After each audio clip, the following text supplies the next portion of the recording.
На Абаза ТВ. Время новостей. В студии Рустам Зантария. Здравствуйте. Сегодня в выпуске. Ректором АГУ вновь избран академик Олег Угварамия. Члены расширенного ученого совета единогласно проголосовали за его избрание.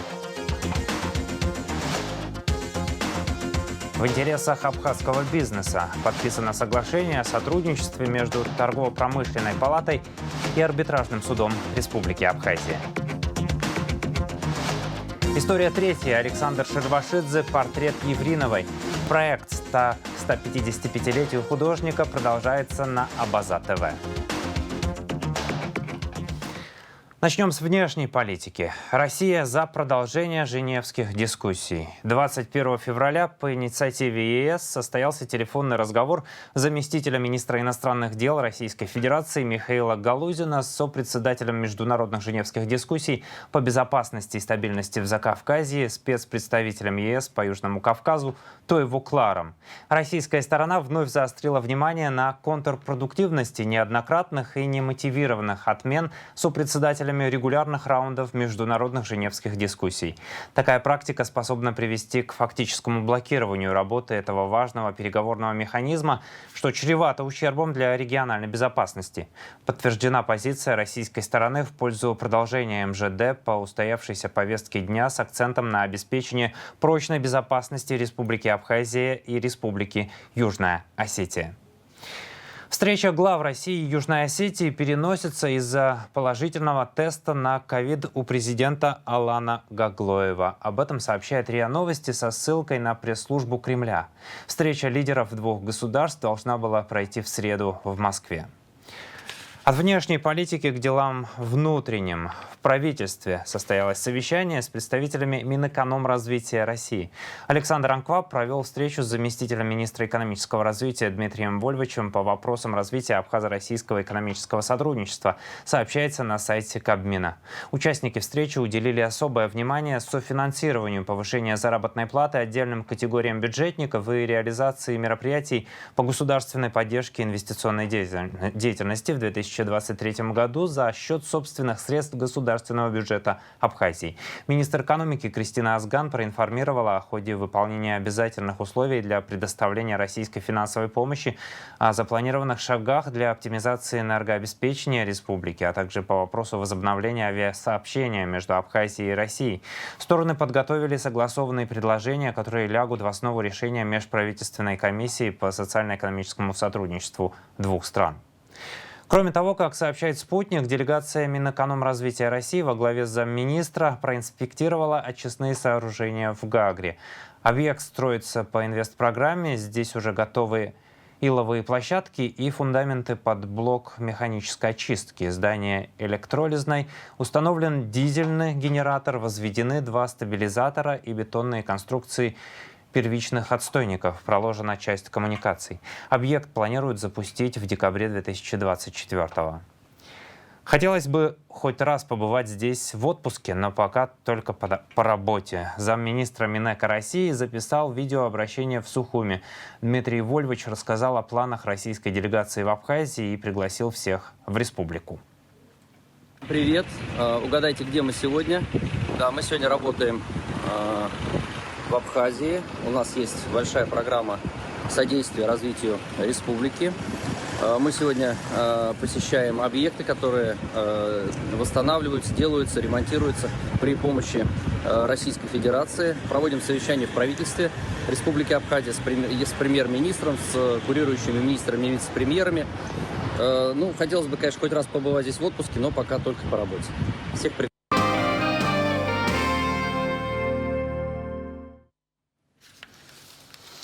Олег Угварамия единогласно переизбран на должность ректора Абхазского государственного университета. 54 члена расширенного ученого совета проголосовали за это решение. Доктор физико-математических наук, профессор, академик Олег Угварамия занимает пост ректора АГУ с 1989 года. Он представил отчет о проделанной работе за последние 5 лет, после чего несколько членов ученого совета предложили кандидатуру Олега Угварамия для переизбрания. Я Николай Роль, я Ирихадзо Цара Усовна. Олег Алексей Пайге, Харгишера, Шлагала, Аху Хзыщадзум, Сарайз Гастерста Хопа, Хенткара, Ганахала, Яхагула, Хенткара, Аслан Геркиба, Шарашганахала, Имо, Агуграква, Хенткара, Ус Айзер Хараджа, Уйхомпада, Язбастует. Абра Шазат Гална Язбашти, Та Хенткара, Ашук Голраджа, университет Анна Калуароль, и Шишдурепш, Харауя Цхорара, Хоя Хархот, Ужай, Гуими Песс, Айчица Жураевой, Пшимазаканка, Алагалара Язку, Убря практика Ицегез Хархалой, Шараш Гуанагара, Шара коллектив Хатарнак Шпышш Дырра, Хоярхона, Хенткара, Аспхагатара, Пхаганагара, Усача, Айхацгалара, Усача, Хазапсару. Табуб Дарадзе, Хашасой Дачизныги, и Хапхи Хаштыз, Шаришим Ограгара, Нагдзана, и Шан Хоге Браганасако.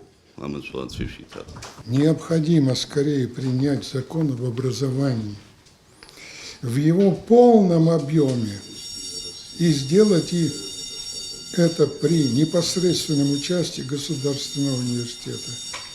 У нас прекрасная есть концепция, в свое время составленная Иваном Николаевичем Сацбе. На основе этой концепции, как и любой другой закон, должен начинаться с концепции, сама, проект и так далее, обсуждение. А мы надеемся, что зарубежный вуз немалые деньги получает, сам сделает это. Вот и было сколько предложений. А в первом чтении приняли худший вариант в парламенте. А теперь не знают, что с ним делать. Считаю также необходимым принять закон об Абхазском государственном университете. Прецеденты есть. В России такой закон имеют два университета с особым статусом. Московский и Санкт-Петербургский. Оба наши партнеры. Мы считаем важнейшей задачей развития и расширения сигнатуры Национального университета. Она должна, вот эта сигнатура, должна впитать в себя все то, через что мы прошли с вами и имеем этот опыт в голове. Рассчитываем на более целенаправленную поддержку государства, понимая и принимая за аксиому цель, емко определяемую одной фразой. Образование должно стать национальной идеей. Видеоотчет с заседания ученого совета АГУ смотрите в нашем эфире после выпуска.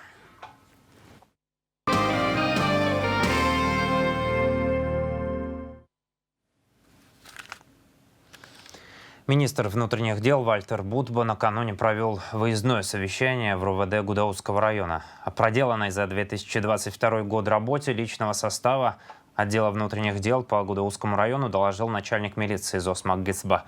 Тему продолжит материал пресс-службы МВД. Министр Вальтер Будба провел выездное совещание в РУВД Гудаутского района. Во встрече приняли участие первый зам Руслана Ажиба и заместитель министра внутренних дел Беслан Чкадуа.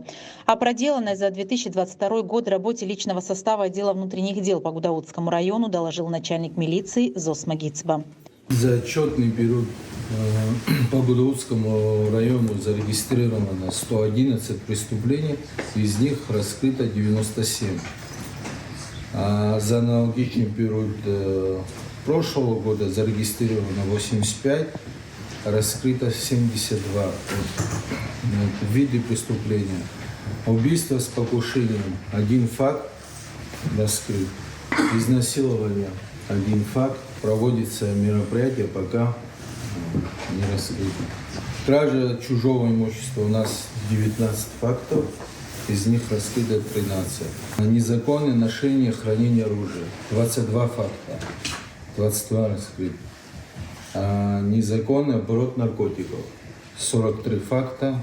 43 раскрыты. За отчетный период следственным отделом Гудаутского РОВД рассмотрено 127 сообщений, из которых возбуждено 40 уголовных дел. В отдел дознания за 2022 год поступило 66 сообщений, из них возбуждено 48 уголовных дел.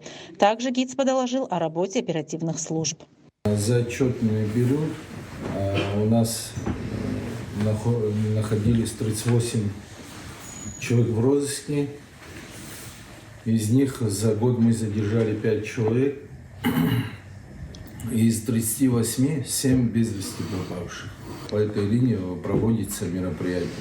За год сотрудниками АУР и участковой службы доставили в Гудаутское УВД 615 человек. Из них 160 человек в состоянии наркотического опьянения, 89 по подозрению в совершении преступления, 89 человек. Отпущено после выяснения личности 366 человек. А работа в данном направлении должна быть усилена, подчеркнул министр Вальтер Бутба. Я от вас жду еще больше. И очень хочу верить в то, что вы меня не разочаруете, ни меня, ни свое руководство, ни свой город. В вашем городе при всей специфике есть еще другая сторона с точки зрения оперативной составляющей. Мы знаем всех, кто чем занимается. Все ваши просьбы по усилению, по людям, я ни в одном не отказал. Что касается материального обеспечения, я вас уверяю, что у нас везде одинаковая проблема сложная. Вот. Но разыскиваемых задержано мало. У вас за счет вашего региона много, может быть, покинули нашу страну, но основные в деревнях прячутся. За отчетный период службой МОП Гудаутского РОВД составлено 268 административных протокола, из них 162 за нарушение паспортного режима, 16 за мелкое хулиганство, 3 за незаконное употребление наркотических веществ. Начальник РОВД также отчитался о работе ГАИ за 2022 год. Зарегистрировано 48 ДТП, из них погибло 12 человек, а в прошлом году у нас 47, погибло 14. За год сотрудниками ГАИ было выявлено 6152 нарушения, из них в нетрезвом состоянии 505. А лишили прав 340 человек. В бюджет сдали за 12 месяцев 7 миллионов 919 тысяч 600 рублей. Заместитель министра Бесланчкадо, курирующий милицию общественной безопасности, назвал озвученные показатели удовлетворительными, отметив незначительную динамику улучшения. Второй год был, можно сказать, удовлетворительным. У них была разница отрицательно погибших меньше, чем в аналогичный период 2021 года. Количество ДТП тоже немного меньше. Но самое главное показатель, критерий, по которому мы оценим, количество погибших на дороге. То есть если в 2021 году было 14, то в 2022 было 12. В принципе, работа ведется и велась. Есть нехватка личного состава среди госавтоинспекций. Ну, на сегодняшний день, относительно недавно назначен новый руководитель. Пока у него еще испытательный срок, но надеемся, что результаты будут лучше, чем были. И будем рассматривать вопрос утверждения его в данной должности, если он справится с поставленными задачами. Министр Вальтер Бутба поручил усилить работу по выявлению фирм по добыче криптовалюты в районе. Он акцентировал внимание на необходимости оказания помощи населению в регистрации гражданского оружия. Кроме того, министр внутренних дел подчеркнул, что имеющийся на сегодняшний день личный состав Гудаутского РОВД – это пример для других районных отделений милиции. Оттого и требования к правоохранителям будут расти. На мой взгляд, ваш личный состав максимально сбалансированно собран. У вас на радость и на зависть многим другим горрайорганам уголовный розыск – это то, на чем держится вся милиция. Очень хороший состав уголовного розыска. Подобран достаточно хорошо относительно остальных. Но тот результат, который они сегодня нам показывают, для такого личного состава недостаточен. недостаточен. У вас хорошая команда, но не очень хорошая организация работы. Вальтер Будба также дал поручение усилить работу на Рицинском направлении. По мнению министра, необходимо централизовать управление на данном участке и определить ответственное лицо. Положительную оценку министр Будба дал взаимодействию отделов СГБ и РОВД Гудаутского района. Пресечена попытка контрабанды сигарет из Абхазии в Россию. Сотрудники Управления по борьбе с контрабандой и таможенными правонарушениями Государственного таможенного комитета 21 февраля в зоне таможенного контроля и режима грузового транспорта ПСОУ остановили и подвергли таможенному досмотру автомобиль, следовавший из Абхазии в Россию. Сотрудники досмотрели салон автомобиля и под обивками дверей, багажном отсеке и под задним сиденьем обнаружили и изъяли табачную продукцию в количестве 16 800 штук, сообщается на сайте ГТК.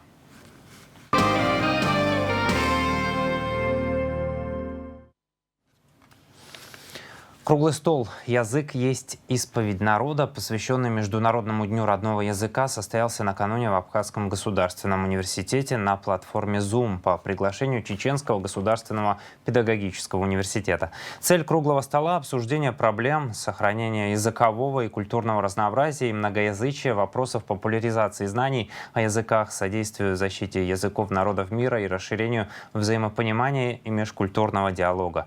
На круглом столе были представлены доклады студентов филологического факультета АГУ. Об этом сообщает отдел информации и медиакоммуникации АГУ. В Санкт-Петербурге издан второй том краткой абхазской энциклопедии, подготовленной научно-исследовательским центром Абхазии, сообщил Абснепресс директор издательства «Юридический центр» Ирина Домения. Главный редактор издания, кандидат филологических наук Василий Авицба. Книга содержит более 3000 понятий биографических, географических, исторических, этнографических, археологических данных об Абхазии. Тираж издания – 2000 экземпляров. В настоящее время издательство занимается вопросом доставки книг в Абхазию. Международная зимняя школа «Учитель года» начнет работать в Абхазии с 23 по 26 февраля. Об этом сообщается на сайте Министерства просвещения. В рамках проекта лучшие учителя России и Абхазии будут обмениваться опытом. Занятия будут посвящены способам преодоления стереотипов в обучении, выработке новых подходов в решении учебных задач и развитию творческих способностей школьников. Кроме того, запланировано изучение электронных образовательных ресурсов, цифровых технологий и вопросов гибридного обучения. Возможность познакомиться с новыми методиками преподавания – это одно из самых масштабных мероприятий с участием педагогического сообщества Абхазии и новый этап в становлении национальной системы образования.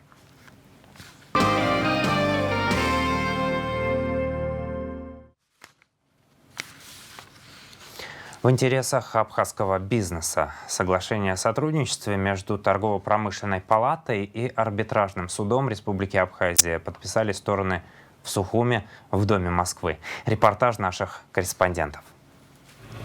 Разработка и подписание такого соглашения в полной мере соответствуют основной цели работы Торгово-промышленной палаты – действовать в интересах абхазского бизнеса, отметила президент ТПП Тамила Мерцхулава, открывая встречу. Я уверена в полной и высокой степени доверия предпринимательского сообщества к арбитражному суду, потому что вы по праву считаетесь важным государственным судом в республике, разрешающий споры в первой инстанции в сфере предпринимательской и иной экономической деятельности. И соглашение, которое мы с вами сегодня подпишем, оно будет регламентировать, на наш взгляд, не только взаимодействие между сторонами, но в первую очередь позволит нам формировать развитую инфраструктуру обслуживания предпринимательства, необходимость согласования действий государственных и предпринимательских структур в развитии экономики. Само соглашение нацелено на защиту законных прав предпринимателей и предприятий, в частности, в сфере малого и среднего бизнеса. По словам председателя арбитражного суда Абхазии Фатимы Квициня, к инициативе ТПП в суде отнеслись положительно. У ТПП и арбитражного суда есть точки соприкосновения. Задача арбитражного суда, и в законе о судебной власти это сказано, и в нашем арбитражно-процессуальном кодексе, это защита законных прав и свобод предпринимательства. И вот в этом мы с вами пересекаемся. И это соглашение, оно послужит этой цели в первую очередь. И вот то, о чем вы говорили, о привлечении специалистов, экспертов, это очень нужное дело. Арбитражный суд при рассмотрении конкретных дел очень часто сталкивается с нехваткой специалистов на территории Абхазии и с нехваткой отдельных видов экспертиз, которые у нас на территории Абхазии не производятся. И это будет большая помощь и арбитражному суду, но это будет помощь юридическим лицам, которые занимаются предпринимательской деятельностью. Стороны подписали документ.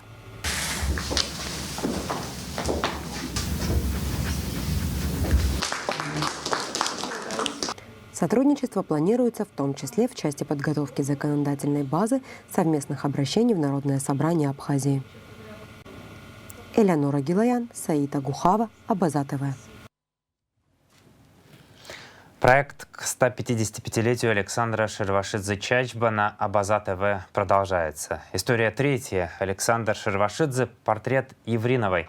С какими событиями в общественной и культурной жизни связано появление портрета Евриновой в Абхазии в новом выпуске телевизионного проекта? Автор проекта Эльвира Арсалия. Гость, писатель, историк, общественный деятель Денис Чачхалия. Проект реализован при поддержке Абхазского общественного фонда развития «Амшра».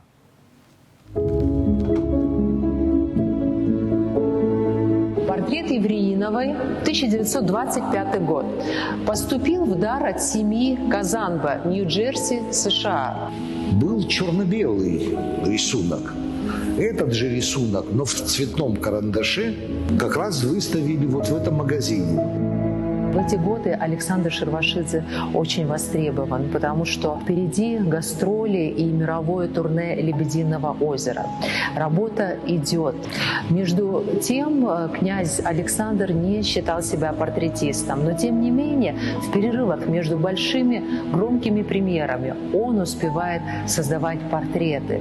Я выдержал большую паузу и потом спросил: Пола, вот если сейчас мы завтра, допустим, едем в Абхазию с Иналом, с Яхьей Казанба, что это будет такое?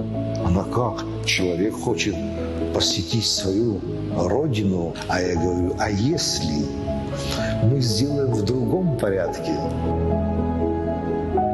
Каждая работа Александра Константиновича представляет еще ценности, потому что она рассказывает о каком-то очень важном и интересном факте или событии в его жизни. Я под псевдонимом Чачба,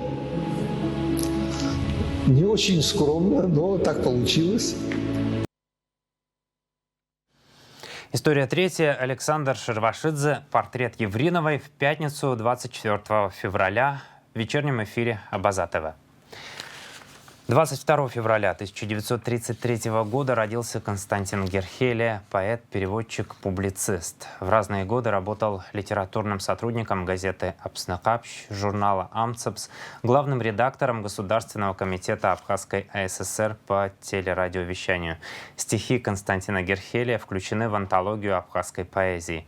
В нашем эфире смотрите репортажи из архива Абаза ТВ, посвященный памяти Константина Герхелия. В Сочи в среду, 1 марта, состоится выставка работ абхазских художниц Апщи Хагба и Дианы Хиндба. Коллекция картин, в основе которых античная монета, была специально создана для Музея Национального банка Абхазии. Спорт. 2 серебра и 2 бронзы. Сотни каратистов из России, Абхазии, Армении, Беларуси, Казахстана, Молдавии, Южной Осетии и других стран приняли участие в международных соревнованиях по всестилевому карате и всероссийских играх карате, которые проходили в подмосковном Долгопрудном. Абхазию представляли 3 спортсмена. Как сообщается на сайте Госкомспорта, тренер команды, президент Федерации карате-1 мячи Абхазии Тимур Цулая стал серебряным призером во всероссийских играх. Лана Гамге завоевала 1 серебро и 2 бронзы в поединках. Внимание, воды не будет. Водоканал столицы сообщает, что в связи с ремонтом 23 февраля с 0 до 17 часов будет прекращена подача питьевой воды в районах города Сухум.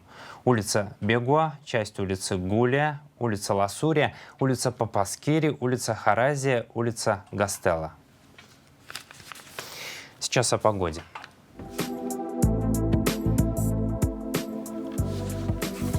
В четверг, 23 февраля, в Абхазии облачная погода с прояснениями. Ночью и до полудня временами дождь разной интенсивности, в горах снег. Атмосферное давление повышенное, температура воздуха ночью от 1 до 6, днем от 3 до 8 градусов. Температура морской воды 9 градусов.